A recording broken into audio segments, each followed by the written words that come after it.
नमस्ते। आज की मनुस्मृति की कक्षा में आप सबका स्वागत है। यदि आप लोगों को इन कक्षाओं से लाभ हो रहा है, आपके ज्ञान में वृद्धि हो रही है, या मनुस्मृति के बारे में आप लोगों ने जो भी भ्रांतियाँ सुनी हैं वो दूर हो रही हैं, तो हमें कमेंट करके अवश्य बताएं। हम आपके सारे कमेंट पढ़ते हैं और हमारा चैनल सब्सक्राइब कर लें। आप लोगों का सपोर्ट ही हमें हमारे प्रयासों के लिए प्रोत्साहित करता है। अभी हम मनुस्मृति के 6वें अध्याय में संन्यास धर्म विषय का अध्ययन कर रहे हैं। पिछली कक्षा में हमने देखा था कि संन्यास धारण करने के विषय में क्या नियम है, एक सन्यासी का आचरण कैसा होना चाहिए। आज हम इसी संन्यास धर्म विषय में आगे देखते हैं। आज का हमारा श्लोक है श्लोक संख्या 40। अविक्षेत गतिर्नाम कर्म दोष समुद्भवा निर्ये चैव पतनम यातनाश्च यमक्षये।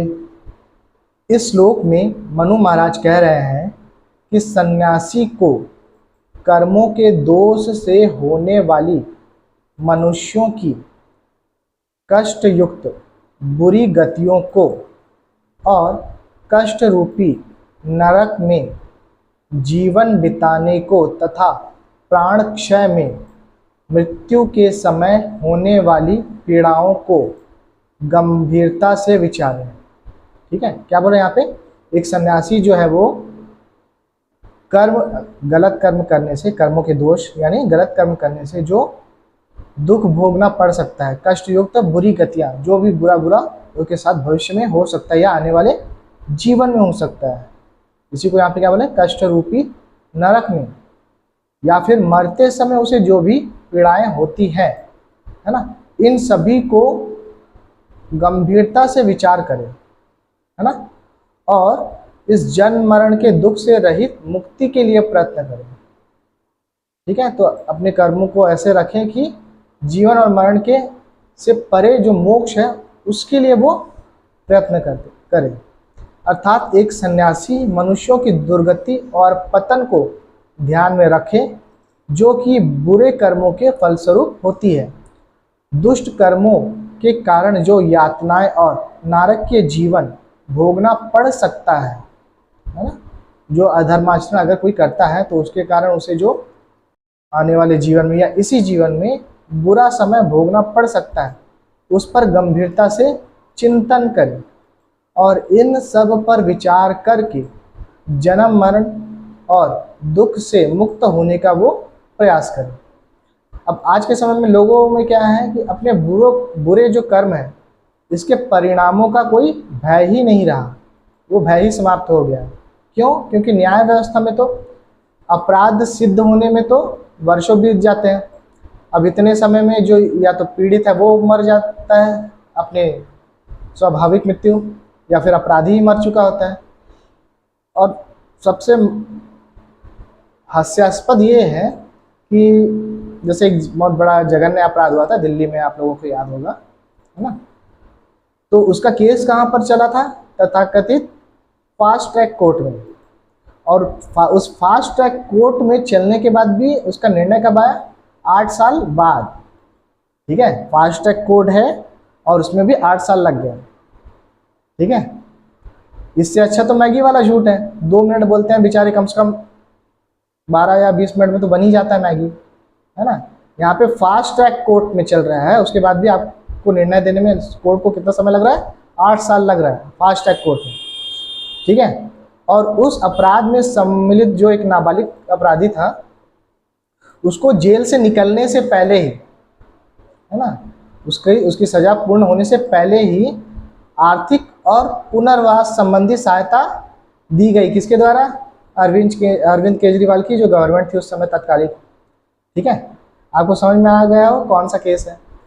तो अब अगर ऐसी व्यवस्था है न्याय की देश में और ऐसे नेता हैं तो न्याय का तो भय किसी को भी अब नहीं रहने वाला। अब आता है धर्म। लेकिन आजकल के मनुष्यों को क्या है? ना धर्म का ज्ञान है, अब ज्ञान नहीं है तो उसका भय कैसे? ठीक है, जैसे क्या है कि हमने पिछली कक्षा में देखा था कि हमारे और यहाँ भी इस श्लोक में ही बताया है कि हम जो कर्म कर रहे हैं उसका परिणाम तो हमें भोगना पड़ेगा, इस जीवन में या आगामी जीवन में। ठीक है, अगर इस बात का अगर हमें ज्ञान हो तो हम अधर्म करने से खुद को रोकेंगे जरूर। और ऐसा नहीं कि लोगों में अधर्म का या मतलब लोगों को ये पता नहीं होता कि ये अधर्म है। कोई किसी का पॉकेट मार रहा है या हत्या कर रहा है तो उसे ये नहीं पता है कि मैं किसी की हत्या करूंगा तो ये अपराध है, नहीं पता है, ऐसा तो नहीं होता, जानते सब है, लेकिन उनके पास उन्हें भय नहीं होता भी, है ना, धर्म का और न्याय का तो छोड़ ही दो हमारे देश में, है ना। यदि इस बात का ज्ञान ही नहीं है कि जो कर्म गलत कर्म है, अधर्म किए गए हैं, उसका परिणाम तो भोगना ही पड़ेगा, उसका दंड ईश्वर अवश्य देगा, है ना। धर्म का आपको ज्ञान नहीं है तो ये भाव वो तो आप में आएगा ही नहीं, वो ईश्वर ही नहीं है, वो क्या, जब वो देख ही नहीं रहा तो फिर क्या फर्क पड़ता है, कुछ भी करो, तो ये भाव आप में आएंगे। अब चाहे, लेकिन क्या होगा, ईश्वर है ना, आपको अपने कर्मों का परिणाम तो भोगना ही पड़ेगा, चाहे अच्छे कर्म हो या बुरे कर्म हो, चाहे इस जीवन में हो या अगले जीवन में हो, ईश्वर तो दंड अवश्य देगा। लेकिन आज का व्यक्ति तो ना ईश्वर में विश्वास करता है और ना ही इस कर्मफल व्यवस्था में। ऐसे में जब लोगों को गलत कर्मों, अपने द्वारा किए गए जो अधर्म आचरण है ना, उसके परिणामों का भय ही नहीं रहेगा तो मनुष्य बड़ी सहजता से पाप कर्म करेगा। इसलिए तुलसीदास जी ने क्या कहा था कि भय बिनु होए ना प्रीति। या तो जो देश की न्याय व्यवस्था है वो इतनी कठोर हो कि उसका ही भय हो, अगर उसका भय ना हो तो अपराध तो बढ़ेंगे। ठीक है, क्योंकि यहाँ पे तो लोगों को पता है कि कोर्ट केस तो चलते रहेगा सालों तक। अब दूसरी बात है कि ईश्वर का जो दंड है ना, उनकी लाठी में आवाज़ नहीं होती, तुरंत तो आपको दंड नहीं मिलेगा, लेकिन जब मिलता है तो बहुत बुरी तरह मिलता है ना। कई ऐसे होते हैं, कई बड़े धनाढ़ होते हैं, लेकिन अचानक से सब उनके पास खाने को भी ना हो, ऐसी भी स्थिति आ जाती है उनकी, है ना। या फिर कर्मफल व्यवस्था ऐसे ही देख लो कि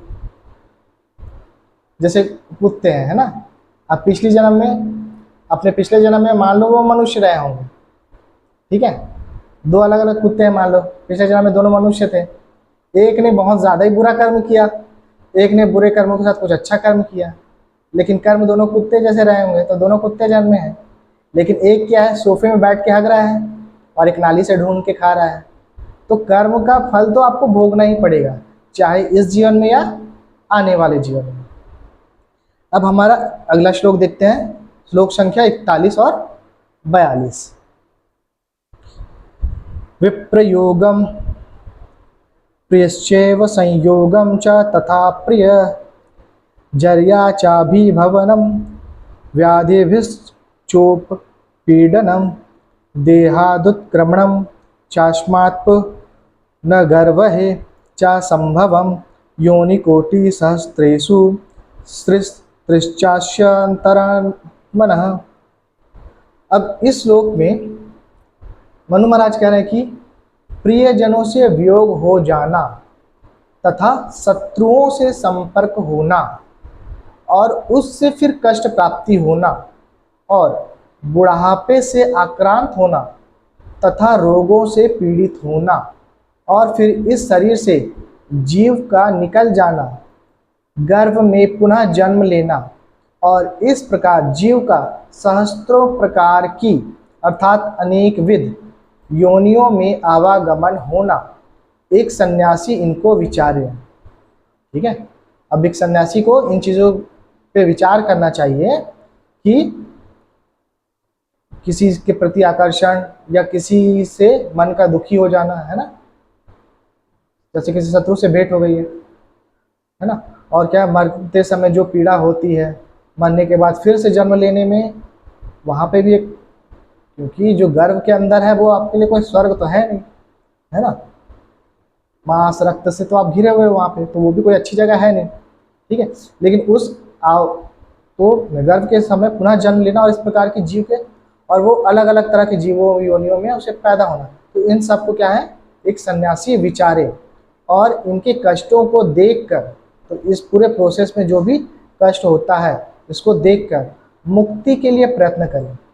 तो यह श्लोक हमको याद दिलाता कि भौतिक जीवन का सुख जो है अस्थायी है ना। ये इस संसार में हम जो भी अनुभव करते हैं वो सब अस्थायी है, वो हमेशा के लिए नहीं रहने वाले, है ना। हम आध्यात्मिक साधना करें और आत्मा के शुद्धि पर ध्यान दें। अच्छा, आत्मा की शुद्धि विषय भी हमने हमारे पिछले अध्यायों में देखा हुआ है, तो आप प्लेलिस्ट देखें। ये शायद 5वें अध्याय में था, है ना, 13 से 18 श्लोक में ये हम देख चुके हैं आत्मा शुद्धि का विषय। ठीक है, तो 5वां अध्याय का अध्ययन करने के लिए जो प्लेलिस्ट लिंक है वो भी डिस्क्रिप्शन में आपकी दी हुई है। अब हम लोग देखेंगे हमारा 43वां श्लोक।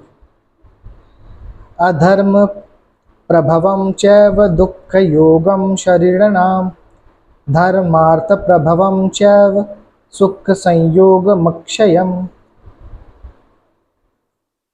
इस श्लोक में मनु महाराज कह रहे हैं कि यह निश्चित है कि प्राणियों को सभी प्रकार के दुख अधर्म से मिलते हैं। हमको जो भी दुख मिल रहा है वो अधर्म से मिलेगा, चाहे वो इस जीवन का हो या पिछले जन्म का हो। और अक्षय सुखों मोक्ष की अवधि तक रहने वाले, है ना, मोक्ष तक जो रहने वाला सुख है वो हमको कब तक मिलेगा? केवल धर्म पूर्वक कर्म करने से ही होगा। धर्म मूल वाले कर्मों से ही होती है। इसको भी विचार करें और उसके अनुसार फिर सन्यासी जो है धर्माचरण करें। संक्षेप में कहें तो यह श्लोक हमको बताता है कि दुख का मूल कारण अधर्म है और सुख का वास्तविक कारण हमारा धर्म है। अतः सुखी जीवन के लिए धर्मयुक्त कर्म ही करना चाहिए। अब अगली कक्षा में हम योग और प्राणायाम का एक सन्यासी के लिए क्या महत्व है यह जानेंगे। आज की कक्षा को हम यहीं विराम देते हैं।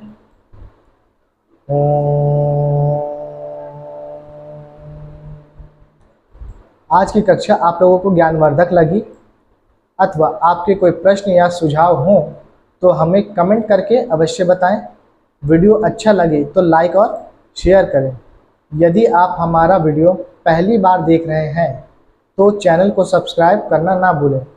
आगे आने वाली कक्षाओं के लिए नोटिफिकेशन ऑन करें। आप मनुस्मृति की कक्षाओं को, पिछली कक्षाओं को भी अवश्य करें। पिछली कक्षाओं के लिए प्लेलिस्ट लिंक डिस्क्रिप्शन में दी गई है।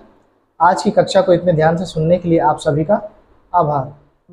आज की कक्षा आप लोगों को ज्ञानवर्धक लगी अथवा आपके कोई प्रश्न या सुझाव हो तो हमें कमेंट करके अवश्य बताएं। वीडियो अच्छा लगे तो लाइक और शेयर करें। यदि आप हमारा वीडियो पहली बार देख रहे हैं तो चैनल को सब्सक्राइब करना ना भूलें। आगे आने वाली कक्षाओं के नोटिफिकेशन के लिए बेल आइकन को प्रेस करके ऑल में सेट करें।